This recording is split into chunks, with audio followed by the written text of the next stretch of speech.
Swamin Namaste Natalokabandho Karunya Sindho Patitam Bhavabdhau Mamuddharatmiya Kataksha Drishtya Rijvyati Karunya Sudhabhivrishya Swamin Namaste Swamin Namaste Swamin Namaste Swamin Namaste. Jai Guru, Jai Guru, Jai Guru.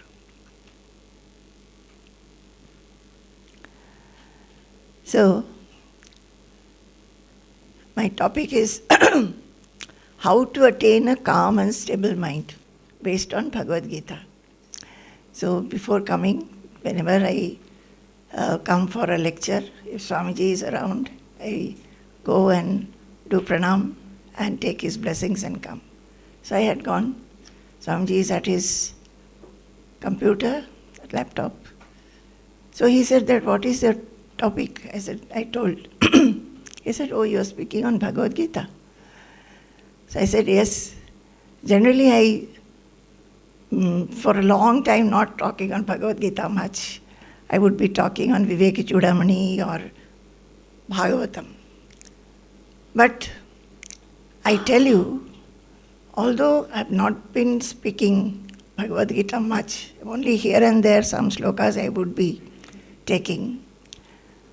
This is a book which has been the friend, has been the savior, and I consider this book to be such a book which is a book of life, which can completely transform everybody in the midst of all kind of activities, in the midst of all that you are doing.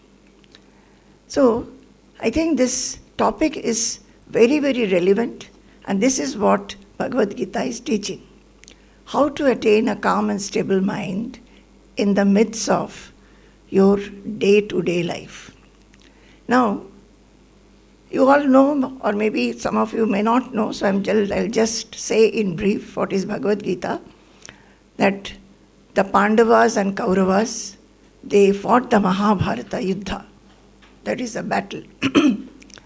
The Pandavas, the 5 brothers, and on whose side was Krishna, they were for dharma, propriety, righteousness, and their cousin brothers, who were 100 in number, along with many other kings, they were all not so good, and all of them, they joined together, and they were not righteous, and they always took to whatever is not proper. So in this war, Arjuna, who was a great warrior, he has been, doing penance and he was preparing for this war for 13 years. And when actually the war began, he told Krishna, who was the charioteer, that take my chariot and place me in such a manner that I can see all the soldiers on our side as well as their side, that I want to see everybody. So Krishna did that. And when Arjuna looked at the soldiers on both the sides, looked at people with whom he has to fight, he just crumbled. A person who had so much of valor, so strong, he simply sat down. He said, Krishna, I cannot fight. His bow and arrow fell down. His mouth became dry. He nearly cried and said that, how can I kill my near and dear ones, and that too, my very beloved grandfather and the most respected teacher? So what a conflict in the mind. I think many of you know about it. Now what happened then? He said that, oh Krishna, it is impossible for me to fight. And it is better that I go away Better that I take to sannyasa, etc., etc. Krishna said that not at all. You cannot be like this. You cannot be such a weakling. You have to get up and fight. So he said, Krishna, you are telling me this, then I ask you this question. I am very confused. I am grief-stricken. I am feeling I am not able to decide anything. So please tell me how my mind can go beyond all this conflict and how I can get up and take the bow and arrow again. He said, my mind is so confused, Krishna, that I am not understanding what is good, what is auspicious. We have come for a war, and the Kshatriyas, the kings, they have to fight wars. And this war was such, in those days, many kings, they were very cruel, they were torturing people, and all of them had got together. So he said that, I do not know how, though it is a dharma yuddha, a war of righteousness, the very fact is that so many people will be killed. So how can I fight? So what is actually auspicious? Please tell me that. Yat shreyasyat nishchitam bruhitan me. He said that very decidedly, please tell me what is good for me. And then I will take up the bow and arrow. So Krishna started talking to him.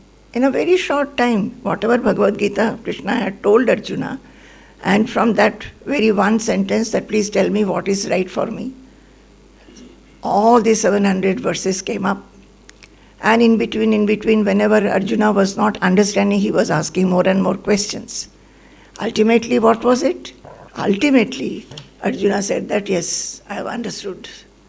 And I will get up and I will fight. Because he understood how in the midst of all that war, which nobody likes, his mind could remain unaffected. He could be strong. He could be fearless. His mind still would remain calm and he would have a stable mind. This is what Krishna told Arjuna. And Arjuna, while he was listening, he was reflecting on them. When we hear, we must reflect upon it. And immediately we must try to apply it to our own life. Everybody's life is different. So when you are hearing any lecture, and especially on the scriptures, you must not just hear. Immediately you must feel that, oh, acha, this is how it applies to me also. This is what I can do also. So that immediately you have that gain of the knowledge, which later on, if you keep on reflecting, will become yours. And that is how the life will change. So Krishna started telling. Now, calm and stable mind. This is what Arjuna wanted and Arjuna got. And I think all of us want that. Is it not? All of us want calm and stable mind because we know that our mind is restless. And it is the nature of the mind.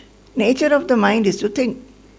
And it thinks and thinks and thinks. So many unnecessary thoughts, so many actually necessary thoughts, so many important thoughts, so many unimportant thoughts, so many thoughts which only agitate us, disturb us, all those are constantly going on. So, all these thoughts is a nature of the mind, but the mind has to become calm. The mind will produce thoughts, no doubt. In the midst of that, we have to float.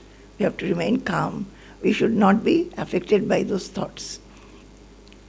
And we have to become stable. What is stable? We become stable when we are decided. We are not confused. We know what is good for us and what is not. And we can take a decision and we can remain very firm in that decision that yes, this is good for me, I am going to do this only. And however much the mind tells you otherwise, mind tends to allure you, senses try to allure you to various things, you are able to remain stable and steady. Now, we all know that although our minds are not calm and not stable, There are moments we are calm and stable, is it not? There are various moments when we feel quite calm, quite happy, quite peaceful, quite stable. But we find that all that is transitory, fleeting. It doesn't stay. It goes away. Again we become restless. So, this topic which has been given, how to attain a calm and stable mind, it is not that ordinary calmness and ordinary stability that we are looking for. From the scriptures, especially from this book Bhagavad Gita, we are wanting to know how Arjuna got stability of mind and the calmness of mind. We want to have that kind of stability and calmness which will be eternal, which will be our own treasure, which we will not lose anymore. We will not feel that, oh, yesterday I was so quiet, my mind was so silenced, I was not having any crisscross thoughts at all. Today I don't know what has happened. My head has become hot unnecessarily. You will be grumbling over something, or you will be criticizing somebody else. You will feel you have not been praised or appreciated in your work. Such things will keep on happening. So, this calmness and stability that we want an eternal one. Now, eternal calmness and eternal stability, how will we get? Only when we get it from something which is eternal also, right? Now that we are not getting the periods when we are calm and stable, which are short-lived, or maybe for a long duration also, but those are disappearing, they are not remaining. Why is it so? Because those states we are getting through objects or situations which are transitory. That is why I want to read something, or I want to go somewhere, or I want to acquire something. Those things we have got. But the objects or places or people through which we have got this stability and calmness, they themselves are perishables, they themselves are transitory. So after some time, they have gone. How will we get eternal calmness and eternal stability? Only when we hold on to something eternal. What is that? That is knowing our own self, our true nature, our real identity. Our real identity is what? I am the self. I am not this body. This body, which is a limited, constricted one being I am. I have got a name, a form, a height, weight, my qualifications, my possessions. This is how we are all known. Where I stay, who are my family members, this is how I am known. So, this is changeful. So, body is changeful. Along with the body, the mind and intelligence which are inside, that is changeful. Everything is changeful. But that which animates the body, the consciousness inside, that is not changeful. That is changeless, eternal, imperishable.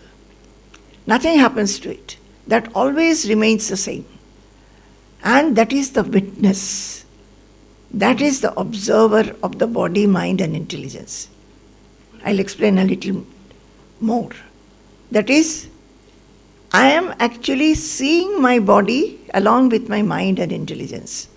My body, something has witnessed or knows, you can say that it has known myself at the age of 5 or 6, where I lived, what all I did, to which school I went.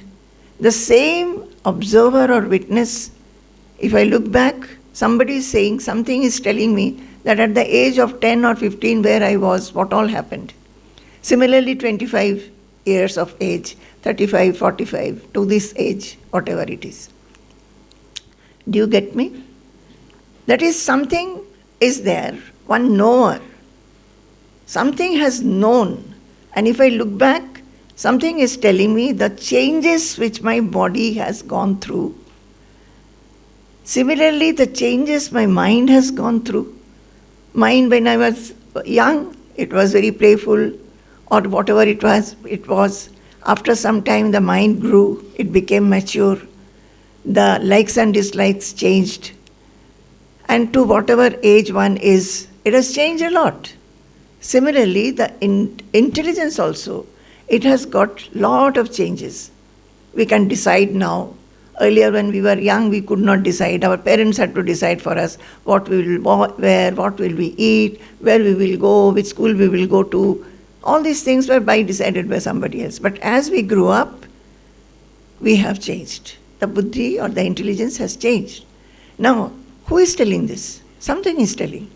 That something which is able to tell the changes of the body, mind and intelligence, that is the witness, the self. That is inside us. And that is changeless, imperishable, eternal. Not only that, it is fearless, it is unaffected. The affectation takes place where? In the body. Body undergoes change. There may be disease, there may be something else. So, bodies, some changes are there. The changes are understood by the witness, the self. The mind and intelligence also comes to know, but they themselves are changing. Similarly, the changes in the mind and intelligence take place. But in the self, there is no change. Because there is no change, it can see the change in the other things. It is like this, say the clock. We have a clock. And clock, there is a small hand and a big hand. And there is a base where numbers are written. So, here the base is fixed. Over there the other hands are rotating. Suppose the base also rotated. Then will we know the time? No. It is like that. The Atma or the self, it is fixed. Nityaha. It is called Nityaha. It is eternal, changeless, movementless, decayless, birthless, deathless. It is always there, always there. So, since that is fixed, that is called substratum. In our scriptural language, it is called substratum, over which all these changes are taking place.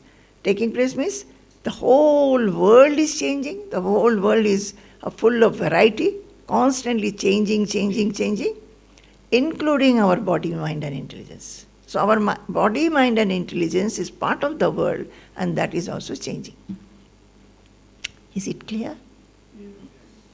So, now, so we have to hold on to that self. Hold on to means what? Understand that, oh, something like this is there inside me. First of all, understand that. Know that. Understand that. And then what will be our effort? To hold on to it, to get established into it. That is our work. So, calm and stable mind we can hold, we can have like this.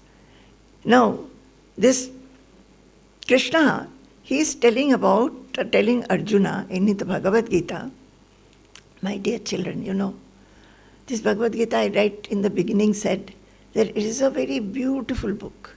You should make it your friend. It is not only listening to the lecture, it is not only just reading it or learning some slokas. Many people, they have a habit of chanting one chapter one day. That is a good habit, very good habit. But it is not only that. And some will be listening to lectures. That is also very good. But I am saying that make it your friend. Make it your friend. How will you make it your friend? When we have a good friend, say from childhood we know, when we like somebody, love somebody, we'll be constantly thinking of somebody. So Bhagavad Gita should be like this. Today also I was telling somebody who is very much associated with us, but full of anxiety. I said that, what is this book for? What is this book for? Make it your friend. You read one sloka or two slokas every day and think about it, relate yourself with it. Understand all the words that is told here. If some of the slokas you find a little difficult, just skip them. Go to some sloka which is interesting, where you can relate yourself. There are so many things which talks about this calmness, talks about the stability, talks about peace, talks about the qualities that we must have to attain this calmness and stability, attain the peace and happiness. Just read them and make them your own. So Krishna starts talking to Arjuna. He says that, Arjuna, you are a fool. You are talking like fools. He said, you are talking like fools. And you are, because the wise people, they do not grieve over anybody, whether they are living or not living. Whether the one is living or not living, the wise people do not grieve, because they know the body will die. And many people have died. And there are some people now there in this world who also will die. And then the further people will also die. Those who have taken birth will have to die. This knowledge they have, so they do not grieve over anybody. So saying this, he first told Arjuna about the self. What is this self? And he told that this is changeless, this is eternal, this is imperishable. And he used some words, I'm not going into those slokas, they are just in the beginning. And he says that just like in the body, there are various stages. One will get born, one is the infant. Then one becomes a child, small child. Then one grows and becomes a youth. Then slowly one grows into middle age, a little more old age. Then one dies. So this is how the body also, the body is having its changes. Now, when this body is there, we have got senses. 5 senses we have. And these 5 senses, they are constantly going and engaging with various objects. Because in this world there are so many objects of different kinds. So our senses go. All the senses, whether it is smell, then hearing, then seeing, then tasting, and then 5th one, seeing. So all that. So all will go, and when they go and engage with the different objects, what happens is that they either like it or dislike it. Either we like, suppose somebody is coming with a stick, I will not like it. So my sense of I has seen the stick, I am not liking it. Then suppose a person is coming forward, then I definitely will have lot of fear. If I am getting beaten, then I will have lot of pain also. So this is how the things happen. And suppose we find that somebody is coming with a plate of sweet, definitely we will like it. Or some food which we like, we will be very happy. So through the senses, we have either sukha or dukkha, happiness or unhappiness. But mind you, Arjuna, this happiness and unhappiness do not stay. Agamapainaha. He said that it is agamapainaha. It comes and goes, comes and goes. Not that all kinds of unhappiness you will be only under unhappiness. If unhappiness has come, know very surely that after some time it will go and you will see some kind of happiness also. Similarly, when happiness is there, it will not stay. So it is a foolishness to think that if everything is all right with you, or you have desired something, you have got it, then you will be able to hold on to it and you will be always happy. Happiness and unhappiness, like a cycle, will keep on going and it will come and go. Now, after that, he tells that, 1 minute. He says,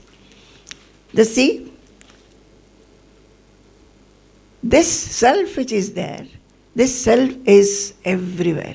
So what he says, he tells Arjuna that Arjuna, the self is the changeless one, it is inside you, but the same self is everywhere.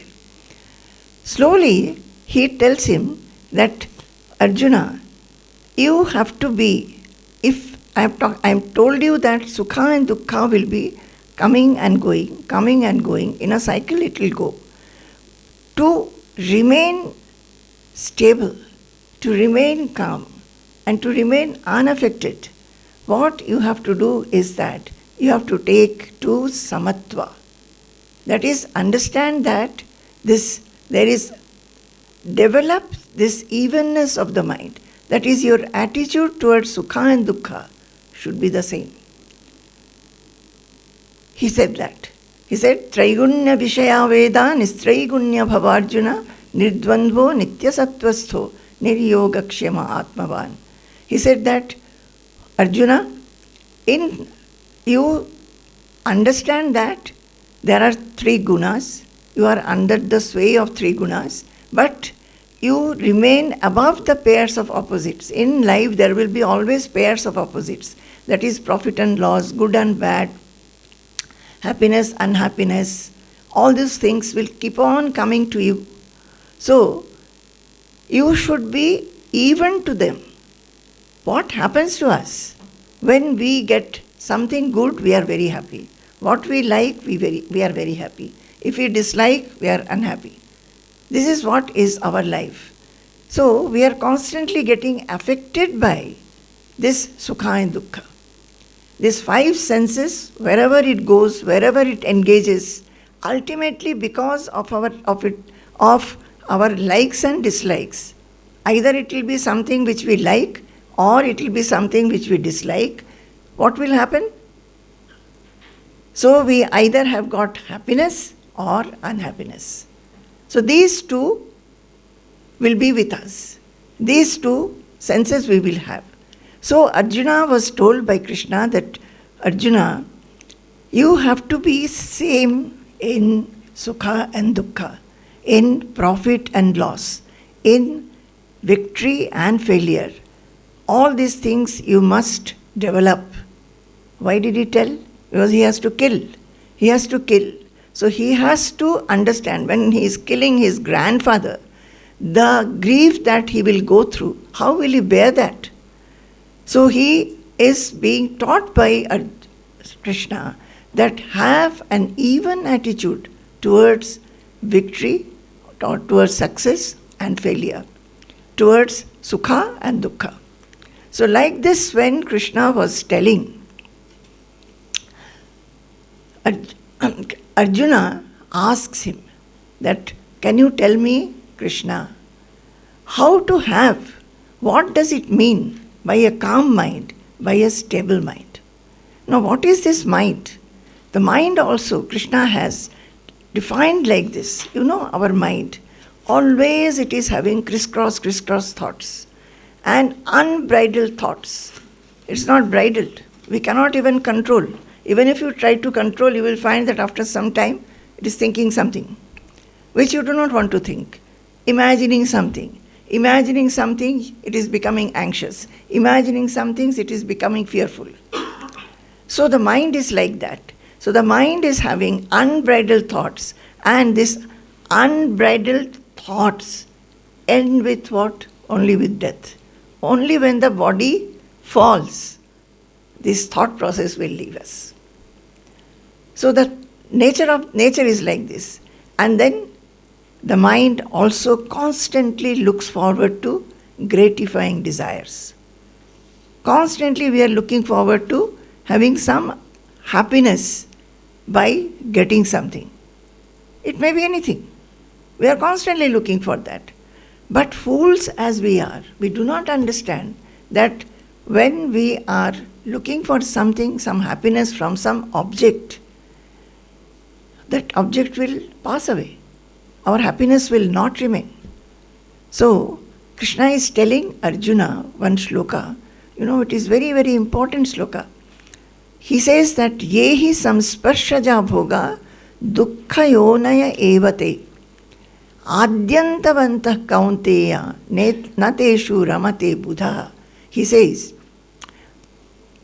that is why I was saying that, you know, actually these words are very, very beautiful. If you understand You may not know Sanskrit, but if you take a book where the meanings are given, your study, your Bhagavad Gita should be a study to make Bhagavad Gita your own, understanding the meaning of the word. You need not by heart it. Do only that much. What will happen? That meaning will remain with you. So what is he saying? Yehi samsparshaja bhoga dukkha yonaya evate. Says that, Krishna says, Arjuna, whatever sense organ goes and engages or interacts with one object, that is the womb of misery. You will think that why is he saying like this? If I want something which I like and I have got it, I got happiness. Why is Krishna saying like this? That it is womb of misery? Then we have to think. We have to introspect. What is it? When we introspect, we will find that when we get something, we are happy. But very soon our happiness is smeared with an anxiety of losing it very soon. Or sometime. How to preserve it, how to keep it, how to hold on to it. Will it go away? I give an example of a lady, a very spiritual Swamiji's disciple, was asking me one day, Ma, everything is very good now in my family. My mother's side, everybody, my father's side, everybody, all the siblings, everybody's children, grandchildren, all are settled. Now my greatest fear is that suppose something happens. Because it is known that something will happen. Somebody will die, somebody will get disease. It is the nature of this world. So, she is trying to hold on to that very beautiful state the family is in, which will not remain. So that is why Krishna is telling, Yehi samsparshaja bhoga, whatever you enjoy through your senses, dukkha yonaya evate. It is a womb of misery, now or after some time. Either anxiety or fear of losing, something will happen. Then, adyantavantaha. Adi means beginning, anta means end. They are having beginning and end. That is that happiness that you get, that happiness has a beginning and the happiness has an end. Na teshu ramate buddha. Buddha means those who are wise people, they do not rejoice in that happiness. So, decide what do you want to become, whether wise or foolish. What do you want? Do you want that transitory happiness or happiness which will be there always? So Krishna is saying like this. And Krishna says that they know, generally we feel that this is life, very good. One gets born, then one gets educated, then one gets a job, then one gets married, and then you get children, and you then settle yourself, you may buy a house, your car. Children also are growing, then you start educating them, then they also become established. By that time you have become old, and then you die. People think that, oh, this is a very good life. He has led a very good life. Everybody is settled, lot of money in the bank, everything is there. But is this a life?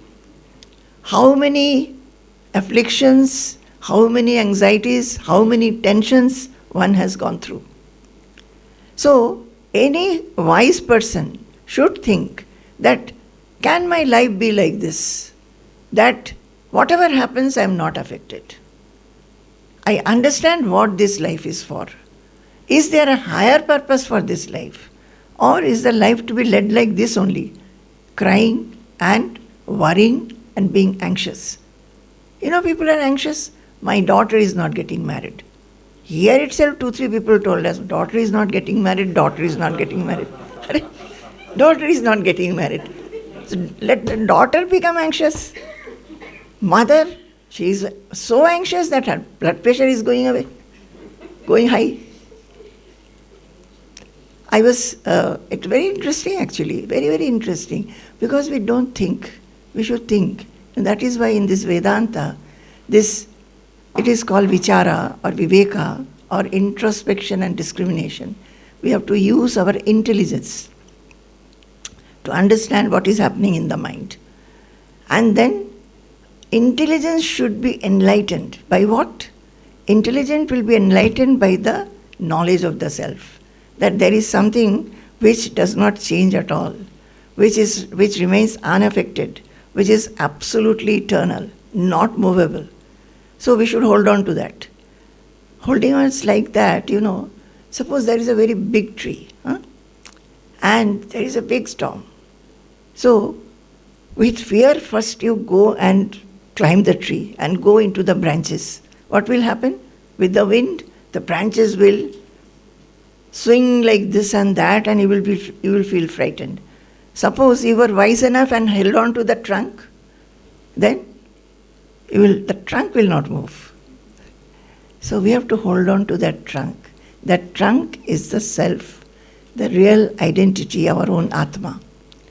Now we are just telling, you are listening, you are understanding. All of us have grown like this. We understand that there is a Atma, the self, which is changeless, which is immovable, which is unaffected. And if we somehow take our seat in that, and throughout the day, while we are doing activities, whenever we are little affected, we just go inside and sit there, hold on to that trunk which is immovable. Then what will happen? We will not be affected anymore. Initially it has to be started, then with that start it has to be practiced, effort has to be given. As we have given effort for all our education, many years we have studied. All of you are professionals and educated people. We know very well how many years we have studied and with what effort, with what aim. Similarly, if we really want to have this calmness and stability of mind, at least to say 60%, 75%, we must make an effort and practice it. This is what we should do. So, this is what people think. I was saying that people think that this is the life. The life is like that. There is a very nice story. So, there is a couple. And the couple, they have a child, say son maybe. So the son is educated. And when the son gets educated, the couple got married. The first fear is that after some time, why I'm not getting a child? Why the wife is not getting a child? That is the anxiety and that is the fear. Then maybe the child is born. Then is the child healthy? Is the child intelligent? Okay, the child is healthy and intelligent. So in which good school can I put the child? Suppose you don't get a good school, gone. And suppose it has got admitted to a very good school also, doing very well also. Always there is a fear. Will he get good marks? Will he have a rank? Will he be able to go for a higher studies? Always anxiety and anxiety and anxiety. Then the child has been educated, gets a very good job. Till the job is had, again anxiety. Whether he'll get a good job, good pay, etc. Where is it very far from us? Whether he'll go away to foreign country and not look after us, so many things. Then, after that, marriage of the child. Marriage also has taken place. Will the wife be a good wife, a good daughter-in-law, a good wife to my son, will look after my son? That. Then, why they are not getting a child? Why they are not getting a child? Like this, already that couple, they have become old. They have become old. The last fear what it is, their son also has now grown old because the grandchild also has got educated, etc. Son is also old and this couple is very old. So last fear is that my son should not die before me. So this is life. This is life. You leave aside all your professional conflicts and problems. This is life. Always we are having fear and anxiety. So it is better that we become wise enough. And not only wise enough, when somebody is telling you, there is a path, you can go ahead in this path. You can make effort. And definitely you will reach there. At least we should try. Try with wholeheartedness. So, this is what our scriptures say. And in the scripture, we are just reading. I have just started. And I'm not going to tell you all that Bhagavad Gita is telling, but in gist, I have always felt I can talk only that what I have practiced. And I have found that it can be done. So, I will generally talk about how practically it can be done. There may be successes, there may be failures. Maybe few days you will feel that, you are achieving. Then maybe another 2 days you will feel that everything is lost. But you should not leave it. That aim should be in front of you. And the aim should be in front of you blazing. What is this? That I am the self. I am changeless, eternal, imperishable. And that aim, if it is there, and I am an intelligent person, that aim should be the supreme for me. After that, the life and everything that brings life, it may or may not allow me to go forward very fast. But we should try to go forward. Love it.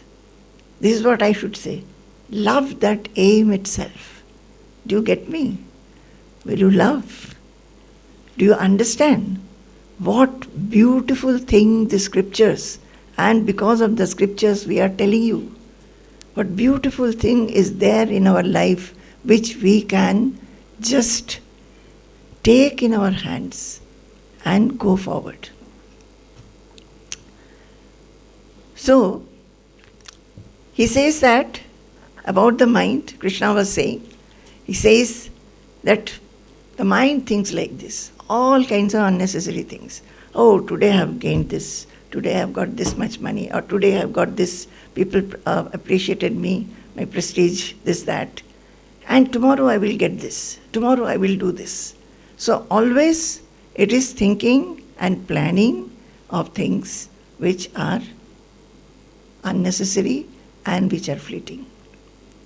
It is not thinking about the self. So, like this, the mind keeps on thinking, keeps on thinking, keeps on thinking. So, when Arjuna was hearing Krishna, Arjuna says, Krishna, then tell me, a person who has stable mind and calm mind, how does he behave? What are his qualities? What does he do? So, Arjuna was being then talked to by Krishna. Arjuna's question was,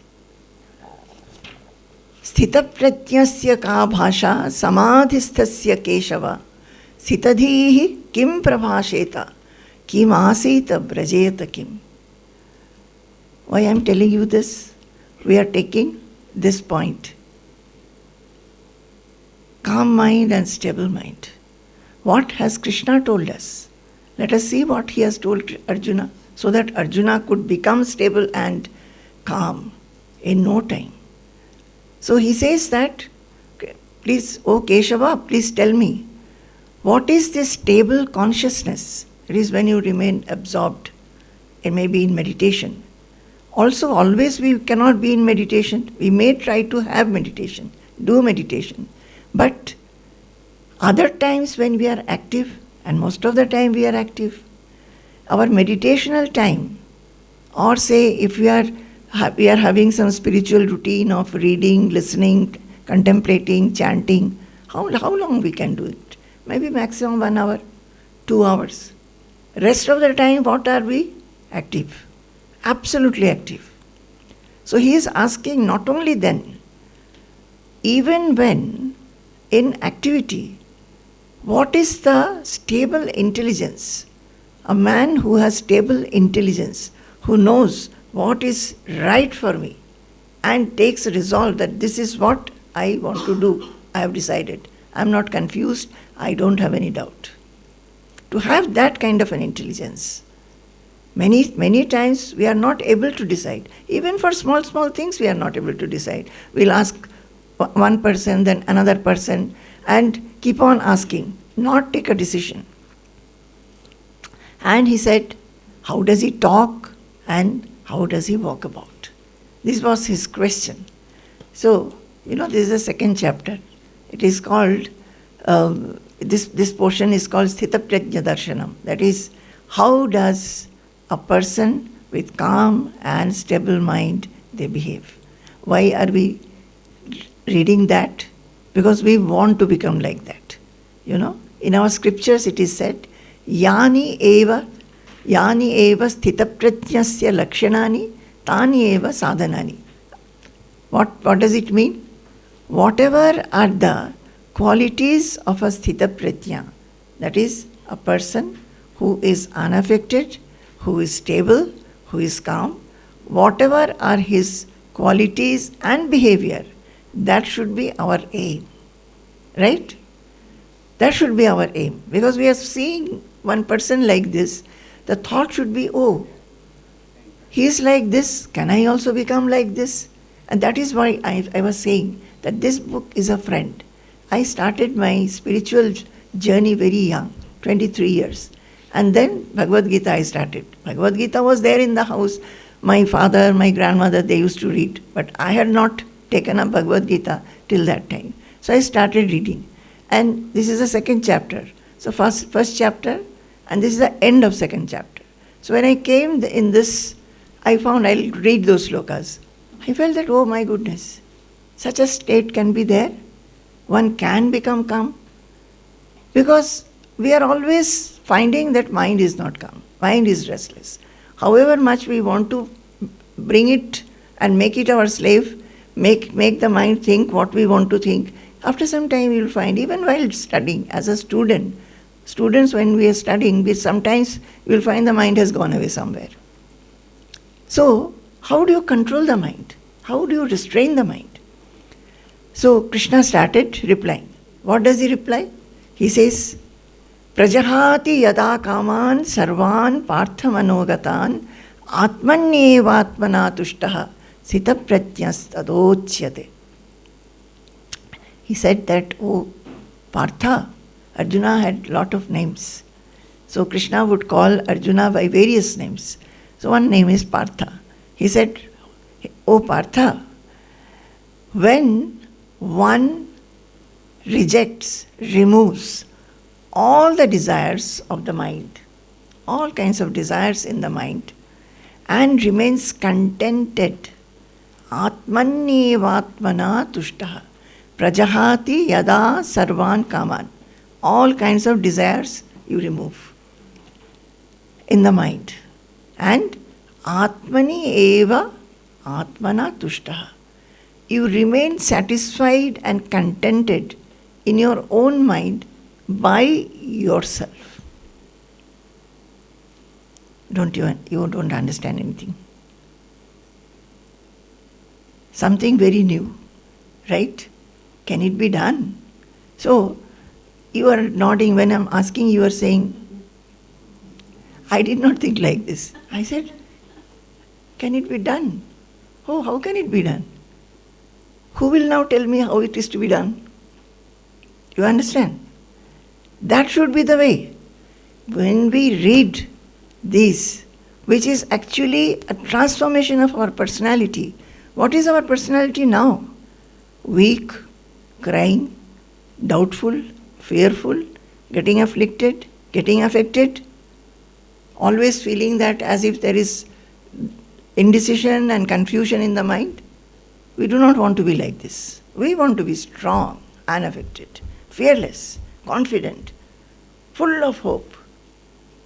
So when this 1, 2 slokas, maybe it is in Sanskrit, I am telling you in English, when it is saying that be contented in yourself, by yourself. What should be the thought? Oh, what are they saying? How it can be done? What is this state? Who will tell me this about this? Can I do it? Is it not? That will show whether you really want to be calm and stable. Otherwise, you are just listening. So, atmanyeva atmana tushtaha. With yourself be happy. My dear children, wonderful these slokas are. Swasmin sada kridati nandati swayam nirantarananda rasena triptaha. We are always wanting to find happiness from outside objects. And we are finding that we are getting happiness, no doubt, but that doesn't stay. Maybe sometimes the happiness will be for a long duration, but it has to end. But we are trying to get happiness from where? From outside. Outside us.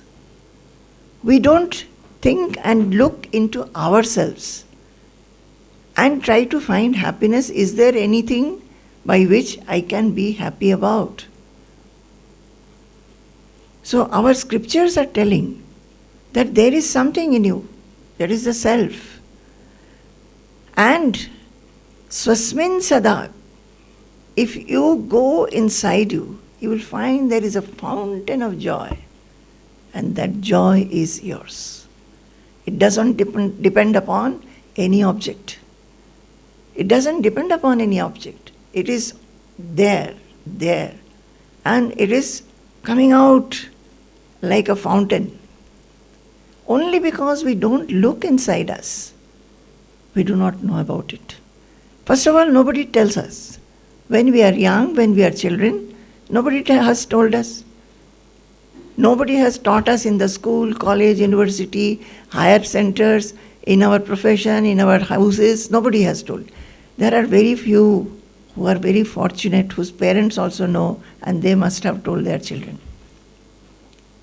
That is why it is said, Prahlada tells that he tells his classmates. Prahlada's story, do you know?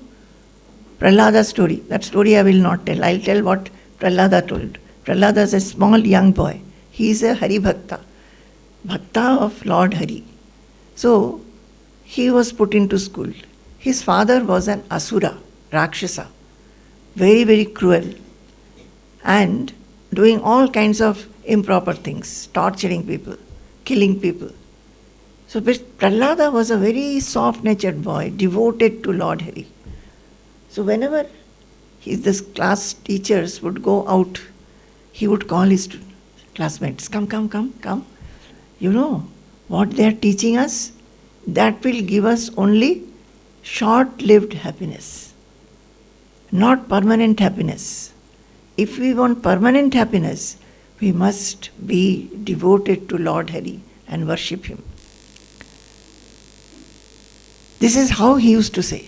And he used to say that we should start doing this practice from our young age. What is the difficulty? Now we do not do because we were not told. But as soon as we come to know, we should make this as our practice. And I was telling you that there is a fountain. Now that we know, I am telling you this sloka. This sloka is from Vivek Chudamani, the second one that I am saying. It says, Na khidyate no vishayaiv pramodate, na sajjate napi virajyate cha, swasmin sada kridati nandati swayam, nirantarananda rasena tripta. It says that there is a state which we can attain. What is that state? Na khidyate no vishayaihi pramodate. Now, whenever we are looking outside, there are so many objects to interact with.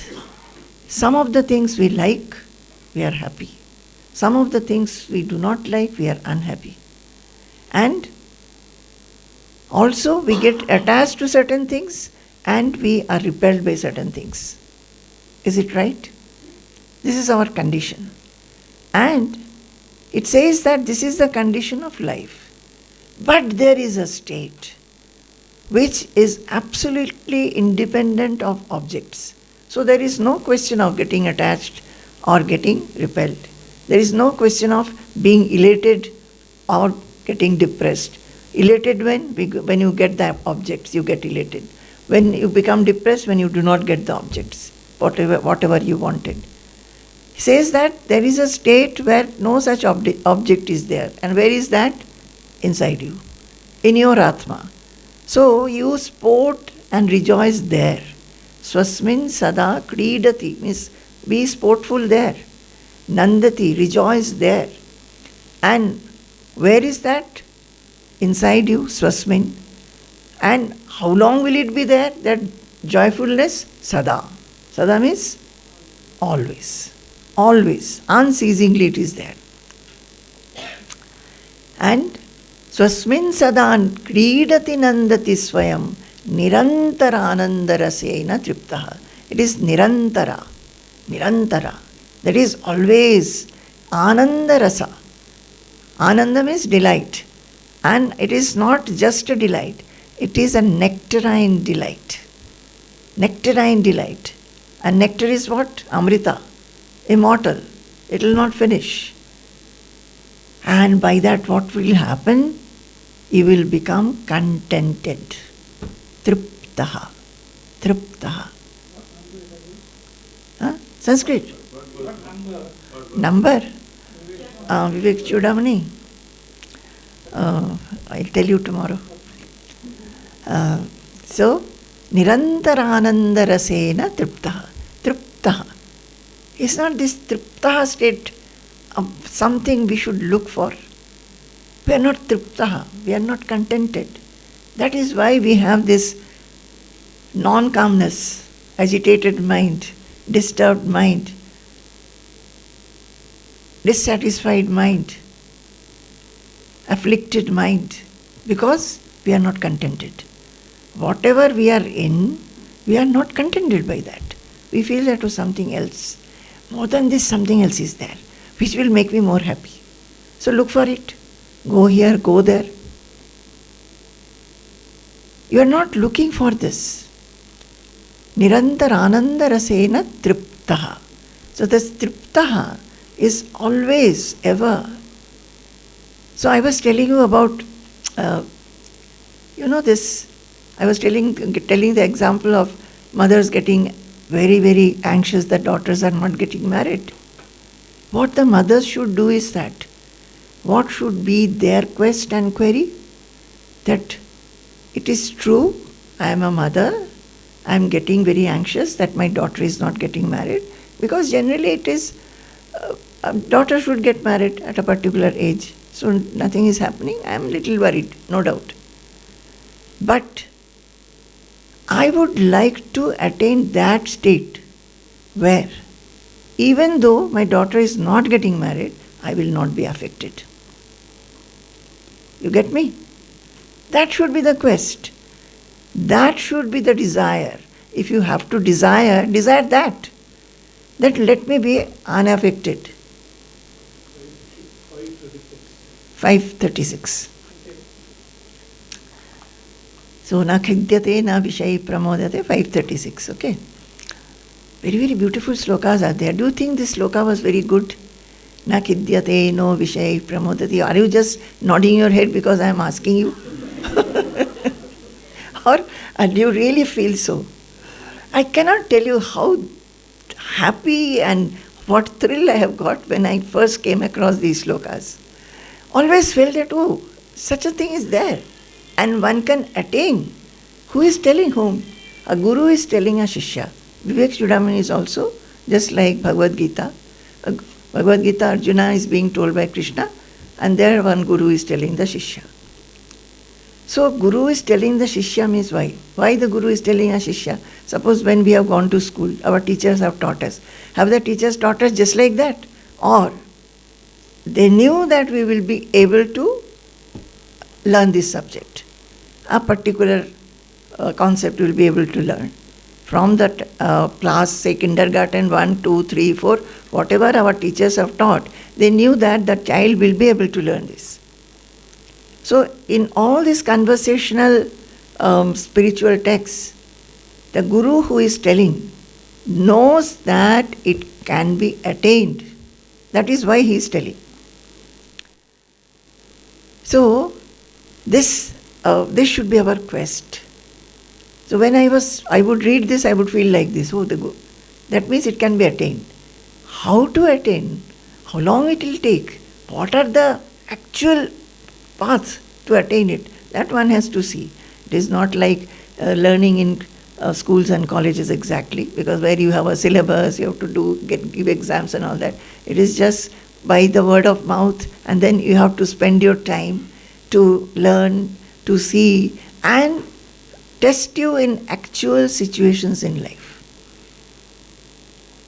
Say, you have learned, you are understanding that I must have a calm and stable mind. I think of the self, I dwell in the self, I constantly remember that I am not this who gets affected. I am actually, my real identity is this, that I don't get affected at all. I have a calm mind, I have a stable mind, and I will hold on to this. And then suddenly when you go to the office, there is such a big problem that you lose all your calm and all your stability. Okay. There is no necessity for being depressed or losing confidence. Okay, in this one I failed. And actually not. Every situation should be taken as, again, to learn from that and be successful in the next episode. You understand? So, he was asking. So, prajahati yada kaman sarvan partha manogatan atmanyevatmana tushtaha sthita prajnastadochyate. So, a sthita prajna, one with steady consciousness, one who is steady, is one who remains santushtaha, or satisfied, completely contented in one's own self. He derives the joy from there. There is nothing. Some days we get up, no? The mind will be very heavy. You will feel that there is nothing joyful in the life. Everything is very, very bad. Your friend should be your own Atma. Take a dip there. Go inside you. Hold on to it. And say, I know this is where my real joy is. Not outside, not in my family, not in my friends, not in my possessions, not in my accomplishments. My joy lies within me. So, that becomes a habit. As we keep on doing it, you will find that it will become yours. Just like we never forget our name. Do you forget your name? Unless one is having dementia or Alzheimer's, one will not forget one's name. Where from you are coming, where is your house, how many children you are having, whether one is married, where are the parents, are they alive or not, everything we remember. Suppose you have gone to the office, you are in a very big, very, very engrossing work or a very important meeting. Even when that is over, you know where to go back. Have you forgotten? No?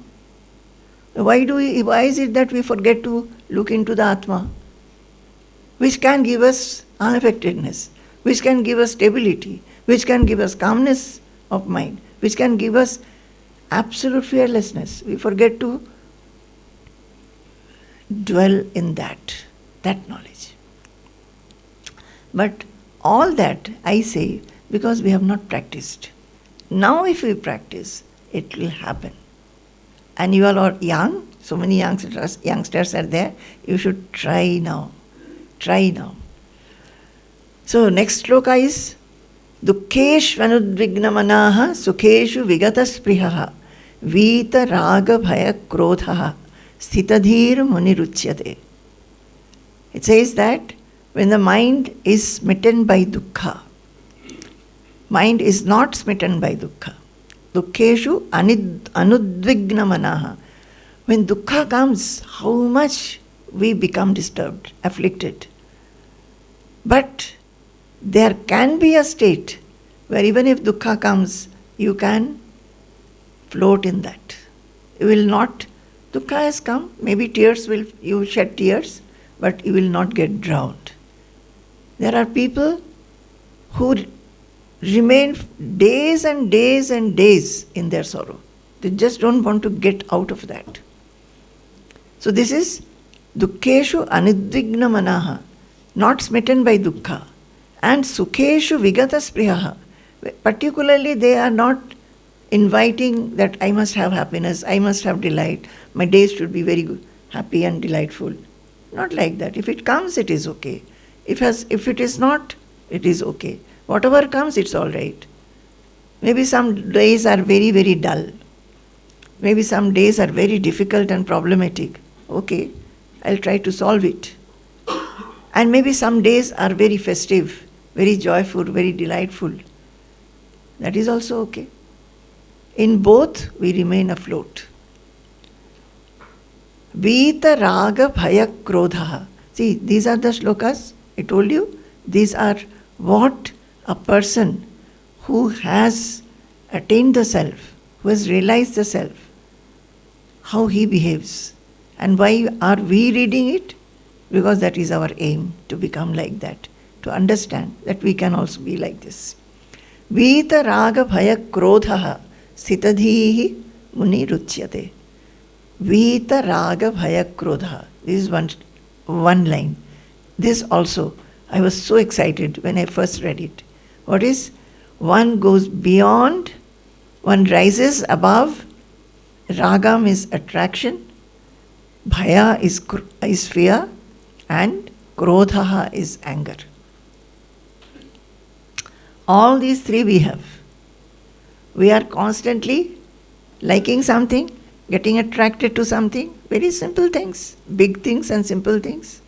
And we are always having some kind of fear or other. Everybody has, as I was giving you examples. And krodha, that everybody has. We get, I don't think anybody can raise their hand saying that I don't have krodha.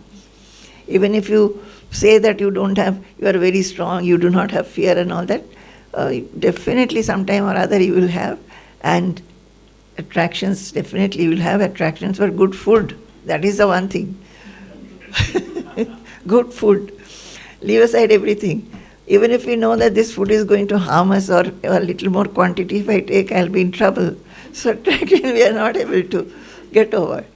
These are everyday normal things which happen. So vita raga bhaya krodha. There is such a state.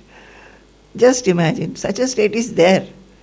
And one who is able to be there, maybe attraction will be there for him also, bhaya will be there, and anger will be there. He will not be under the sway of all this. He'll be able to soon rise over it. So that person is called sthitadhihi. He is a sthitadhi. That is, his intelligence is stable. He is able to do that because his intelligence is stable. Then, yah sarvatra anabhisneha tattat prapya shubhashubham nabhinandati nadveshti tasya prajna pratishtita. So, here also the same thing. What I said, na kidyate no vishay pramodate, whatever good things come, we do not feel elated by that if good has come. We do not feel depressed if we face something problematic or difficult. So, if one gets shubha or ashubha, auspicious or unauspicious, holy or unholy, whatever one gets, one is not affected by it. Neither he condemns it, nor does he compliment it. He is floating in that. He is always unaffected by that kind of this thing. So, tasya prajna pratishtita. Now, all these things, we are seeing that our unstable mind, our agitation, our disturbance, it is because of what? Because of the happenings in life. And mostly what? Our senses. They constantly go out. They are constantly wanting something, desiring something. They are constantly expecting something. That is why when we do not have them, if those are not fulfilled, then we get agitated, we get disturbed. Right?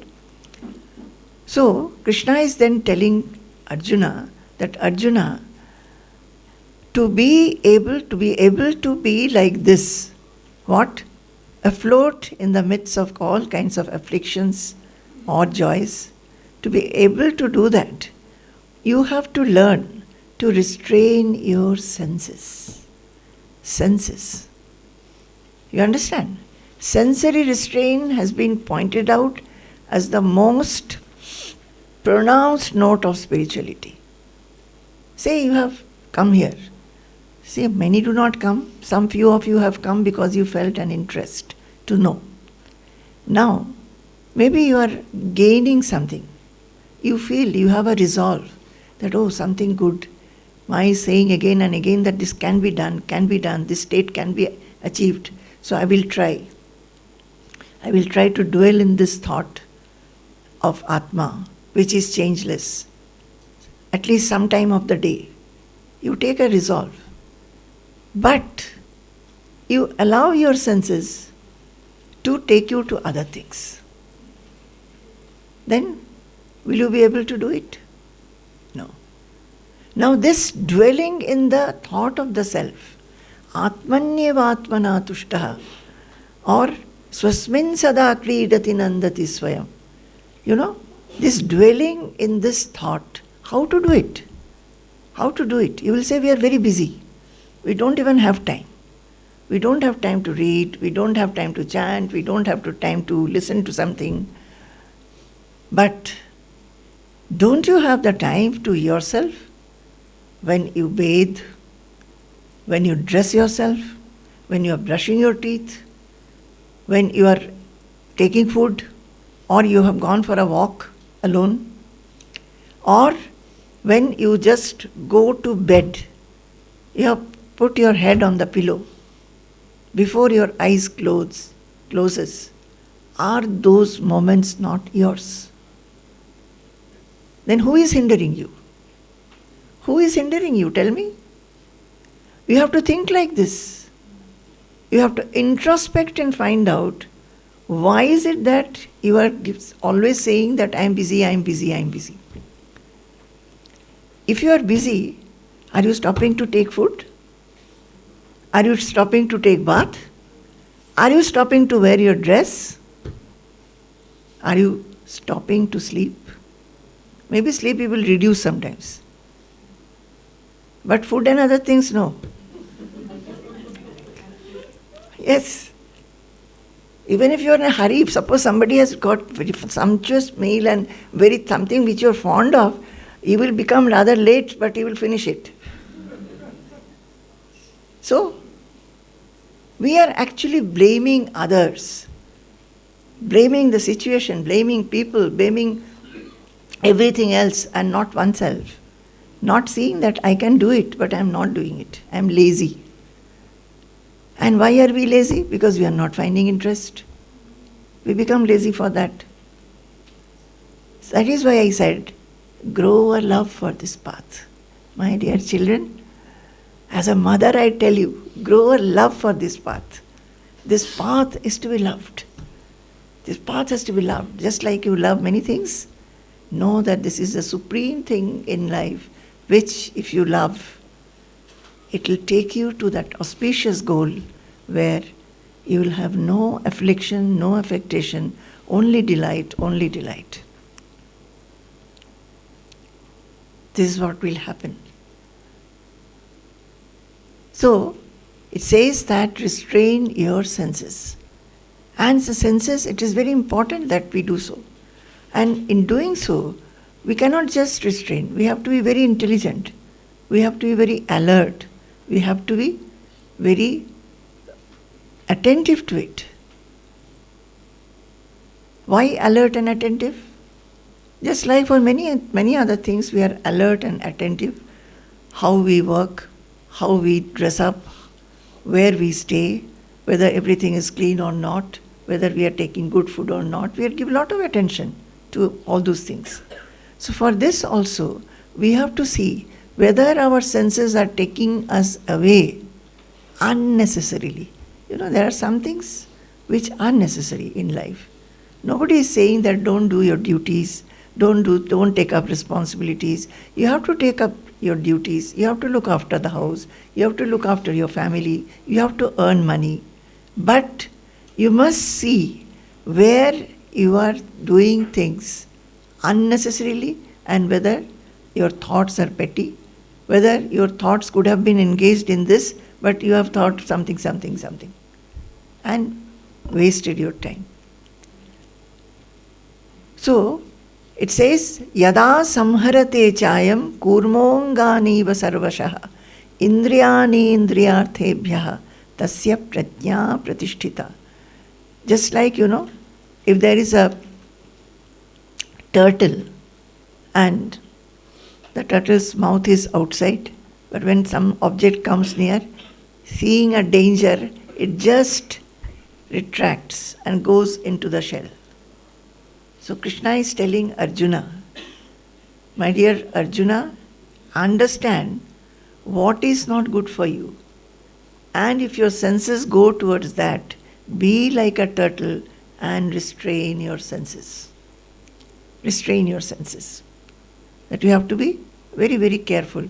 Parikshit. Let me say. Indriyani indriyarthebhyaha tasya prajna pratishtita. So, whenever withdraw completely the 5 senses from their respective objects.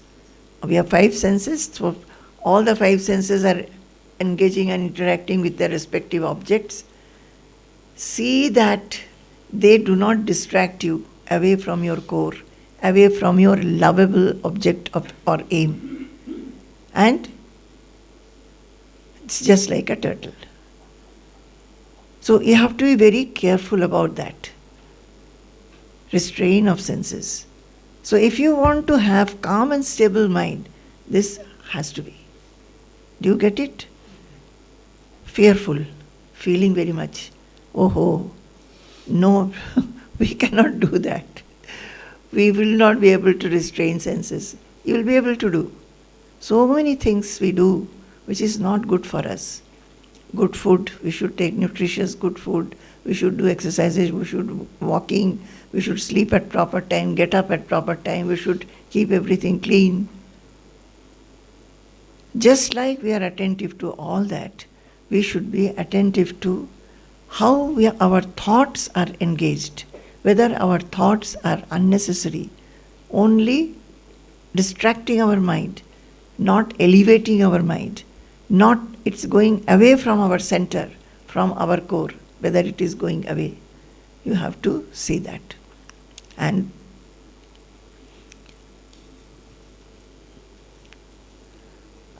so, okay, today I will stop here. Is it anything interesting? Huh? Anything practical? Anyway, it is, I don't know whether it is truly you are feeling so, but I feel that this one thing you must remember, that all these things which we listen about, the realized souls, the realized masters, their qualities are given, what they have done, and they are constantly in that form. Krishna is telling Arjuna what we should do so that our mind remains focused on that supreme self and it does not get distracted anywhere. And I can tell you this, it's not that you once read and you will attain it. You will have successes, failures, you will have distractions, but if you remember this knowledge, then you will find that even though some distractions or some affectations will be there, you will be able to come back to your core very soon, which is what is necessary.